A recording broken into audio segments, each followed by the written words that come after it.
Students, I am Anita Kothari. Today we will start our new chapter, that is covalent bond. Okay, यानी कि सहसंयोजक बंध.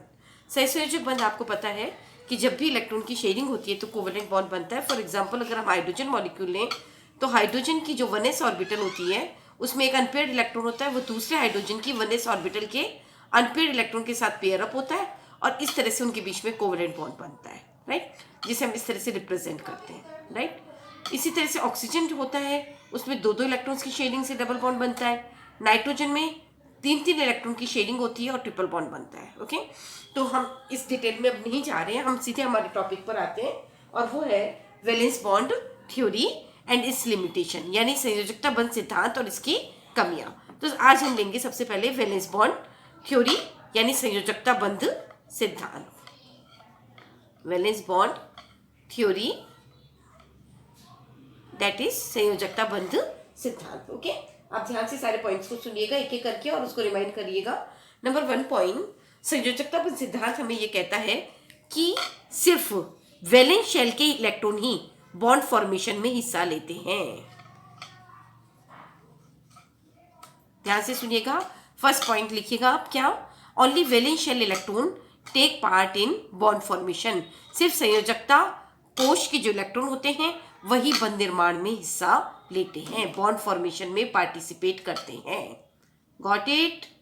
Number 1 point है ना, यानी इनर इलेक्ट्रॉन पार्टिसिपेट नहीं करते. Okay, then second point is जो वैलेंस शेल की ऑर्बिटल्स होती हैं जिनके अंदर अनपेयर्ड इलेक्ट्रॉन है, यानी orbitals of valence shell containing unpaired electron. क्या वर्ड बोला मैंने? कि वो जो ऑर्बिटल्स हैं वैलेंस शेल की जिसके पास में अनपेयर्ड इलेक्ट्रॉन होता है, राइट, वो आपस में ओवरलैप करके बॉन्ड फॉर्मेशन करती हैं. Got it? यानी जैसे सपोज एक हाइड्रोजन एटम है तो इसकी ऑर्बिटल में ये एक अनपेयर्ड इलेक्ट्रॉन हो गया, दूसरे हाइड्रोजन के पास में एक अनपेयर्ड इलेक्ट्रॉन हो गया, तो ये आपस में दोनों ओवरलैप करेंगी और इस ओवरलैपिंग से बॉन्ड फॉर्मेशन होगा. राइट, तो वो ऑर्बिटल्स जिसके पास अनपेयर्ड इलेक्ट्रॉन है वो आपस में ओवरलैप करके बॉन्ड फॉर्मेशन करती है. नंबर 3 पॉइंट, कि जितनी ज़्यादा ओवरलैपिंग होती उतना ही मजबूत बंध होता है. Means more overlapping of orbitals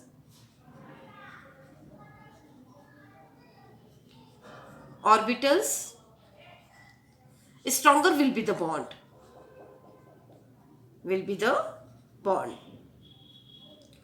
यानी ऑर्बिटल्स की जितनी ज्यादा अतिव्यापन होगा बंध उतना ही ज्यादा मजबूत होगा. ओके, नंबर 4 पॉइंट, तो orbitals which are taking in part in bond formation must be of nearly same energy. यानी जो ऑर्बिटल्स बॉन्ड फॉर्मेशन में हिस्सा ले रही है उनकी एनर्जी जो होती है वो नियरली सेम होनी चाहिए. Got it? यानी सपोज एक हाइड्रोजन मॉलिक्यूल हम बना रहे हैं तो जो दोनों 1s ऑर्बिटल है इनकी एनर्जी सेम होनी चाहिए. ओके, ये चारों पॉइंट आपको क्लियर है. तो मैं नेक्स्ट पॉइंट पे बढ़ूं. क्या बोला मैंने? कि सिर्फ वैलेंस शेल के इलेक्ट्रॉन ही बॉन्ड फॉर्मेशन में पार्टिसिपेट करते हैं. नंबर 1 पॉइंट है ना, इनर इलेक्ट्रॉन बॉन्ड फॉर्मेशन में हिस्सा नहीं लेते. Okay, second point, valence shell में सिर्फ अनपेयर्ड इलेक्ट्रॉन ही बॉन्ड फॉर्मेशन करते हैं, तो सिर्फ वही ऑर्बिटल्स हिस्सा लेगी जिसके पास अनपेयर्ड इलेक्ट्रॉन प्रेजेंट हो. ओके, नंबर 3 पॉइंट, कि जो वैलेंस शेल की जो ऑर्बिटल्स होती हैं उनकी जो अनपेयर्ड इलेक्ट्रॉन होते हैं वो आपस में ओवरलैप करती है. राइट, और जितनी ज़्यादा उनके बीच में ओवरलैपिंग होती है बॉन्ड हमारा उतना ही ज़्यादा मजबूत होता है. देन द नेक्स्ट पॉइंट, जो ऑर्बिटल्स पार्टिसिपेट कर रही हैं उनकी एनर्जी लगभग समान होनी चाहिए. Got it? Then the 5th point of valence bond theory, संयोजकता बंध सिद्धांत का जो 5th पॉइंट है वो क्या है? लिखिएगा, वो ये है, in order to explain the higher valency, यानी उच्च संयोजकता को एक्सप्लेन करने के लिए, in order to explain the higher valency electron is excited in higher energy level. Electron का हम उच्च ऊर्जा वाले कक्षकों में उत्तेजन कर देते हैं। फॉर एग्जाम्पल अगर हम कार्बन को लें तो आपको पता है कि कार्बन की जो वैलेंस शेल है उसमें आपको मालूम है 4 इलेक्ट्रॉन्स होते हैं, है ना। एक होता है, 2 होते हैं एस के अंदर और 2 होते हैं पी में, है ना। तो आप देखिएगा कि हमने क्या क्या बातें करी, सिर्फ वैलेंस शेल लेते हैं, पहली पॉइंट हो गया क्लियर। दूसरा पॉइंट, वैलेंस शेल की वही ऑर्बिटल्स हिस्सा लेगी जिसमें अनपेयर्ड इलेक्ट्रॉन है, राइट। लेकिन आपको पता है कि यहाँ पर 2 अनपेयर्ड इलेक्ट्रॉन है, इसका मतलब कार्बन केवल 2 ही कोवलेंट बॉन्ड बनाएगा, जबकि ऐसा नहीं। आपको मालूम है कि कार्बन 4 बॉन्ड बनाता है, राइट। तो हम क्या करते हैं कि 4 बॉन्ड कैसे बनेगा, तो हम एक इलेक्ट्रॉन को एक्साइट कर देते हैं किसमें, 4p के अंदर। क्लियर है, बोलो। यानी in order to explain the higher valency, ज़्यादा वैलेंसी को समझाने के लिए electron is excited to higher energy level, ज़्यादा ऊर्जा वाले कक्षक में एक इलेक्ट्रॉन को एक्साइट कर देते हैं। तो आप देखिए यहाँ पर 4 अनपेयर्ड इलेक्ट्रॉन हो गए। क्लियर है, बोलो। इसका मतलब अब कार्बन क्या करेगा, 4 बॉन्ड बना सकता है। ओके, यहाँ तक समझ में आ गया। Now the 6th point is after bond formation, बंध बनने के बाद में electron lose its identity, electron अपनी पहचान को खो देता है। कैसे कि जब आपका एक बार बॉन्ड बन गया दोनों के बीच में, तो it is not possible to identify कि which electron belongs to which hydrogen atom, कि कौन सा इलेक्ट्रॉन किस हाइड्रोजन एटम को बिलोंग करता है। क्लियर है, बोलो। यानी इसका इलेक्ट्रॉन इस पे और इसका इलेक्ट्रॉन इस पे आ जाता है। Okay, due to this exchange of electron, इस प्रकार इलेक्ट्रॉन का एक्सचेंज होने से एक्सचेंज एनर्जी लिबरेट होती है। क्या वर्ड बोला मैंने, इस तरह से इलेक्ट्रॉन का एक एटम से दूसरे एटम पे जब एक्सचेंज होता है, विनिमय होता है, तो विनिमय एनर्जी निकलती है जिसको हम कहते हैं एक्सचेंज एनर्जी, और इसकी वजह से उसको स्टेबिलिटी मिलती है। Got it. And the last point of this theory is that after the bond formation, atom keeps its identity. जो परमाणु है वो अपनी पहचान रखता है। एटम keeps its identity, वो अपनी पहचान को रखता है। क्लियर है, बोलो। जैसे सपोज ये हाइड्रोजन एटम ए है, ये बी है, तो हम कहेंगे ये ए है और बी है। यानी बॉन्ड फॉर्मेशन के बाद में भी एटम अपनी पहचान को रख रहे हैं। ये ए का न्यूक्लियाई है और ये बी का न्यूक्लियाई है, राइट। तो मैं फिर से अपनी बात रिपीट करती हूँ कि हमने हमारा नया चैप्टर शुरू किया है, और वो चैप्टर क्या है, valence, that is covalent bond, यानी संयोजकता बंध। संयोजकता बंध हमेशा इलेक्ट्रॉन की शेयरिंग से बनता है, और जब इलेक्ट्रॉन का साझा होता है तो संयोजकता बंध बनता है। तो आपके सिलेबस में सबसे पहले है वैलेंस बॉन्ड थ्योरी, संयोजकता बंध सिद्धांत। संयोजकता बंध सिद्धांत की संकल्पनाएं जो है postulates of valence bond theory, उसमें सबसे पहला पॉइंट ये है कि केवल संयोजकता कक्ष के इलेक्ट्रॉन ही बंध निर्माण में हिस्सा लेते हैं। केवल संयोजकता कक्ष के इलेक्ट्रॉन ही बॉन्ड फॉर्मेशन में हिस्सा लेंगे। पहली बात तो ओके। देन सेकेंड पॉइंट, जो वैलेंस शेल के अनपेयर्ड इलेक्ट्रॉन हैं वो बॉन्ड फॉर्मेशन में हिस्सा लेते हैं। यानी से संयोजकता कोश के केवल अयुग्मित इलेक्ट्रॉन ही बॉन्ड फॉर्मेशन में हिस्सा ले रहे हैं। तो जिन ऑर्बिटल्स में अयुग्मित इलेक्ट्रॉन्स होती हैं वो आपस में ओवरलैप करते हैं। क्लियर है, बोलो। और थर्ड पॉइंट ये है कि जितना ज़्यादा इन ऑर्बिटल्स की ओवरलैपिंग होती है, अतिव्यापन होता है, बंध उतना ही ज़्यादा मजबूत होता है। क्लियर है। फोर्थ पॉइंट, जो ऑर्बिटल्स बॉन्ड फॉर्मेशन में हिस्सा लेती हैं उन ऑर्बिटल्स की एनर्जी नियरली सेम होनी चाहिए, उनकी ऊर्जा लगभग समान होनी चाहिए। फिफ्थ पॉइंट हमने क्या पढ़ा कि in order to explain the higher valency, उच्च संयोजकता को समझाने के लिए हम इलेक्ट्रॉन का एक्साइटेशन उच्च ऊर्जा वाले कक्षक में कर देते हैं। जैसे कार्बन के पास 2 ही अनपेयर्ड इलेक्ट्रॉन थे, लेकिन हमने उसको जब एक इलेक्ट्रॉन को हायर एनर्जी लेवल में भेजा तो 4 अनपेयर्ड इलेक्ट्रॉन हो गए, और इस तरह से हम क्या दिखते हैं कि कार्बन टेट्रावेलेंट है, वो 4 वैलेंसी शो करता है। ओके। नेक्स्ट पॉइंट कि जब एक बार बंध बन जाता है तो ये पहचानना बड़ा मुश्किल है कि कौन सा इलेक्ट्रॉन किसका है, यानी इलेक्ट्रॉन अपनी पहचान को खो देते हैं। और नेक्स्ट पॉइंट ये है कि क्योंकि इलेक्ट्रॉन अपनी पहचान खो देते हैं, इलेक्ट्रॉन का विनिमय हो जाता है एक एटम से दूसरे एटम की तरफ, तो इस विनिमय में विनिमय ऊर्जा निकलती है, एक्सचेंज एनर्जी निकलती है, और वो मॉलिक्यूल को स्टेबिलिटी देती है, right. And the last point is after the bond formation atom keeps it's identity, atom अपनी पहचान को रखते हैं, यानी आप ये बता सकते हैं कि यह हाइड्रोजन ए का एटम है और यह हाइड्रोजन बी का एटम है। क्लियर है बोलो? So these are the postulates of valence bond theory, valence bond सिद्धांत के संकल्पनाएं हैं। ओके, नाउ हम इसको हाइड्रोजन मॉलिक्यूल के फॉर्मेशन से अच्छे से समझेंगे। Means we take the formation of hydrogen molecule. formation of hydrogen molecule.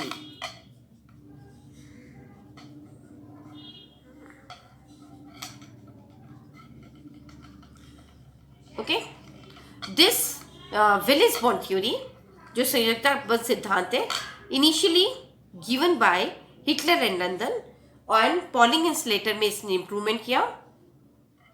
Hitler and London ने इसको प्रपोज किया था, सबसे पहले इसको प्रपोज किया, और उसमें जो इंप्रूवमेंट किया वो किया पॉलिंग एंड स्लेटर ने।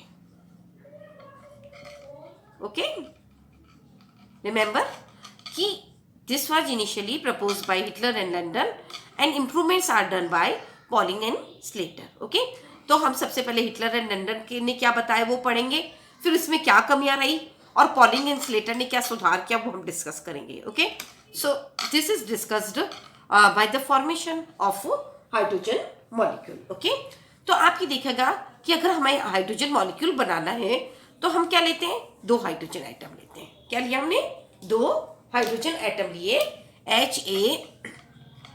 And Hb। Okay, got it? अब सपोज ए का जो इलेक्ट्रॉन है ना, उसको मैंने रिप्रेजेंट करा किससे, 1 से। किससे रिप्रेजेंट करा, 1 से। और बी के इलेक्ट्रॉन को मैंने रिप्रेजेंट किया 2 से। Got it? 1 and 2 are not the numbers, ये नंबर नहीं है, it simply indicates the electron. 1 indicates the electron of Ha atom and 2 indicates the electron of Hb atom. Okay, now what happens, जब हम क्या करेंगे, अगर हमें दो हाइड्रोजन एटम से हाइड्रोजन मॉलिक्यूल बनाना है तो हम इन दोनों हाइड्रोजन एटम को बहुत दूरी से धीरे धीरे पास में लाएंगे। क्या कर रहे हैं, these atoms are slowly bring closer, है ना, दोनों को धीरे धीरे हम पास लाते हैं, और तब तक पास लाते हैं जब तक कि उनके बीच में बॉन्ड फॉर्मेशन नहीं हो जाए। यानी from infinite distance these atoms are bring closer to form the hydrogen molecule. तो आप देखिए कि various type of forces are operative there, बहुत तरह के फोर्स लगते हैं, वो अट्रैक्टिव फोर्स भी हो सकते हैं और रिपल्सिव भी हो सकते हैं। Suppose this is the nuclei of hydrogen atom A, got it? This is the nuclei of hydrogen atom B. Clear है बोलो? This is the electron 1 of hydrogen atom A and this is the electron 2 of hydrogen atom B. Okay, now see the attractive forces. What I'm telling you, see the attractive forces. तो आप ध्यान से सुनिएगा कि hydrogen atom ए का nucleus अपने खुद के इलेक्ट्रॉन्स को भी अट्रैक्ट करेगा, अपनी तरफ करेगा ना, और इसके अलावा दूसरे के इलेक्ट्रॉन को भी वो अट्रैक्ट करेगा। यानी जो न्यूक्लियाई ए है वो अपने इलेक्ट्रॉन को भी अट्रैक्ट करेगा और बी के इलेक्ट्रॉनों को भी अपनी ओर अट्रैक्ट करेगा। क्लियर है बोलो? तो this is the attractive forces between A and electron of itself and electron of B atom, right? Similarly आप यहाँ ध्यान से देखिएगा कि बी क्या करेगा, अपने इलेक्ट्रॉन को भी अट्रैक्ट करेगा और ए के इलेक्ट्रॉन को भी अट्रैक्ट करेगा। So these are the attractive forces, right? Now see the repulsive forces, दोनों न्यूक्लियाई एक दूसरे को रिपेल करेंगे, ये हो गया रिपल्सिव फोर्स। इसी तरह से दोनों इलेक्ट्रॉन्स एक दूसरे को रिपेल करेंगे, ये भी हो गया रिपल्सिव फोर्सेस। ओके, तो अट्रैक्टिव फोर्सेस कौन कौन से हुए, ये दोनों एक दूसरे को अट्रैक्ट कर रहे हैं इस तरह से एक दूसरे के पास में, इसी तरह से ये दोनों एक दूसरे को अट्रैक्ट कर रहे हैं, है ना, ये अट्रैक्टिव फोर्स हो गए, है ना। तो हम क्या देखेंगे कि हम पूरा इस तरह से चार्ट वो बना रहे हैं इसका, जिसमें आप देखिए कि बहुत सारे अट्रैक्टिव फोर्सेस हैं, ये अट्रैक्टिव फोर्स है, ये अट्रैक्टिव फोर्स है, ये अट्रैक्टिव है और ये अट्रैक्टिव है। क्लियर है बोलो? तो जब हम इनफाइनाइट डिस्टेंस से दो हाइड्रोजन एटम को धीरे धीरे पास में लाते हैं तो बहुत सारे फोर्स ऑपरेटिव होते हैं, उनके बीच में अट्रैक्शन भी होता है, रिपल्शन भी होता है। वो खुद के इलेक्ट्रॉन को भी अट्रैक्ट करते हैं, दूसरे के इलेक्ट्रॉन को भी अट्रैक्ट करते हैं न्यूक्लियाई, और दोनों के न्यूक्लियाई एक दूसरे को रिपेल करते हैं, दोनों के इलेक्ट्रॉन एक दूसरे को रिपेल करते हैं, राइट। तो व्हाट हैपेंस कि इस तरह से हम ये देखेंगे कि एक ऐसी इक्विलिब्रियम स्थिति आती है जब दोनों के बीच में बॉन्ड फॉर्मेशन हो जाता है, और उसको हम एक डायग्राम से रिप्रेजेंट करते हैं, that is a potential energy diagram. आप देखिएगा मैं बना रही हूँ इस तरह से, है ना। यहाँ पर मैं ले रही हूँ पोटेंशियल एनर्जी इंक्रीजिंग, यानी स्थितिज ऊर्जा बढ़ते हुए, ये हो गया आपका जीरो पोटेंशियल एनर्जी है, ओके। यहाँ पर आप ले रहे हैं इंटर न्यूक्लियर डिस्टेंस या inter atomic distance, inter nuclear distance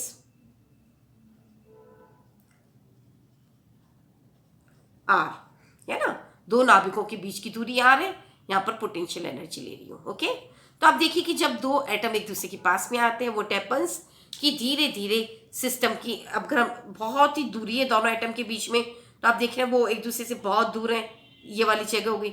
जैसे जैसे वो पास में आते हैं, है ना, तो ये वाली स्थिति हो गई। देखिएगा आप कि इनिशियली जब इस तरह से बॉन्ड, ये मैं पहले कर्व बना देती हूँ, फिर इसको एक्सप्लेन कर देती हूँ आपको।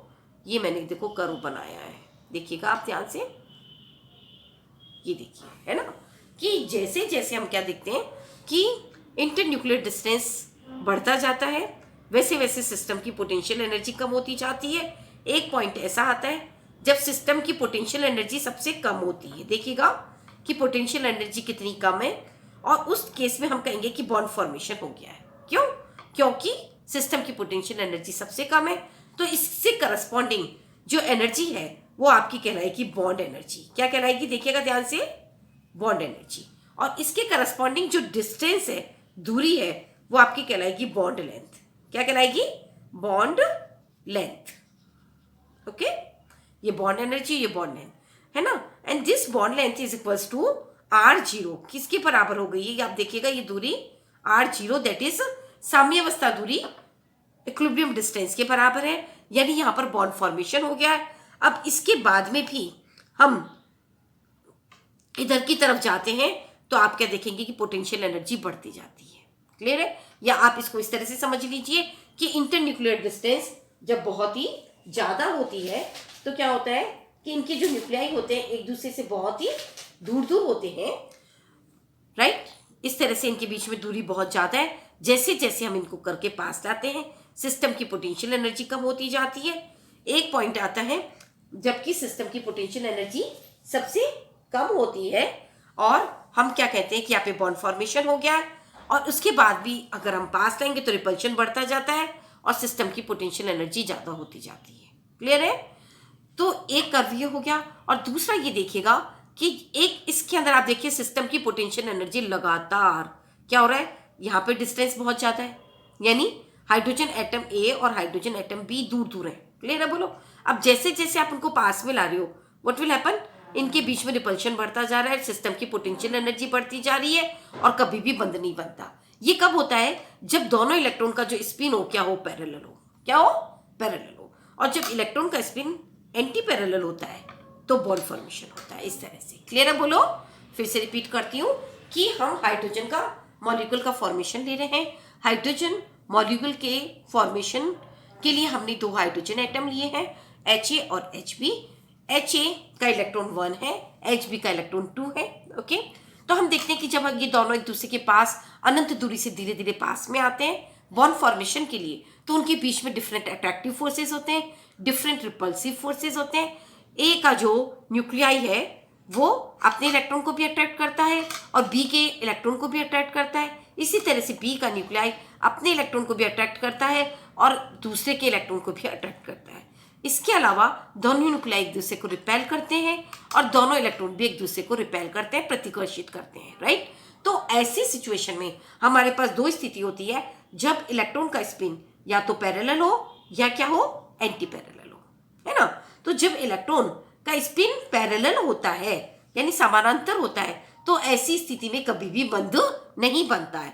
तो हम देखेंगे कि जब इंटर न्यूक्लियर डिस्टेंस या अंतरानाभिक जो दूरी है वो बहुत ही ज्यादा है, देखिएगा यहाँ पर, यहाँ डिस्टेंस ज्यादा है क्योंकि बढ़ रहा है, तो धीरे धीरे हम जब डिस्टेंस कम करेंगे मॉलिक्यूल बनाने के लिए तो सिस्टम की पोटेंशियल एनर्जी लगातार बढ़ती गई and there is no bond formation. Clear है? लेकिन अगर हम दूसरी बात करें, जब इलेक्ट्रॉन का स्पिन क्या हो, एंटी पैरेलल हो, तो आप देखिएगा जब इनफाइनाइट डिस्टेंस से हम धीरे धीरे पास में आ रहे हैं तो आप देखिएगा सिस्टम की पोटेंशियल एनर्जी कम होती जा रही है, उसको स्थायित्व मिलता जा रहा है। एक पॉइंट पे जहां सिस्टम की पोटेंशियल एनर्जी मिनिमम होती है हम कहते हैं कि बॉन्ड फॉर्मेशन हो गया है, और ये जो डिस्टेंस होती है वो होती है r0 के बराबर, यानी साम्यावस्था दूरी के बराबर होती है। और उसके बाद भी अगर हम इलेक्ट्रॉन इनको पास लें तो सिस्टम की पोटेंशियल एनर्जी लगातार बढ़ती जाती है। तो ये पॉइंट जो होता है, this correspond to the bond length of hydrogen atom, hydrogen molecule, and this point correspond to the bond energy of hydrogen molecule. Okay, तो हमने शुरुआत करी है। हमने आज की वीडियो में क्या देखा, हमने देखे postulates of valence bond theory और किस तरह से हाइड्रोजन मॉलिक्यूल का फॉर्मेशन हो रहा है। नेक्स्ट वीडियो में हम इसी टॉपिक को कंटिन्यू करेंगे, हमारा कंप्लीट नहीं हुआ है। उसमें मैं आपको बताऊंगी कि किस तरह से हिटलर और लंदन ने स्ट्रक्चर प्रपोज किए थे और पॉनिंग एंड स्लेटर ने उसमें सुधार किए थे।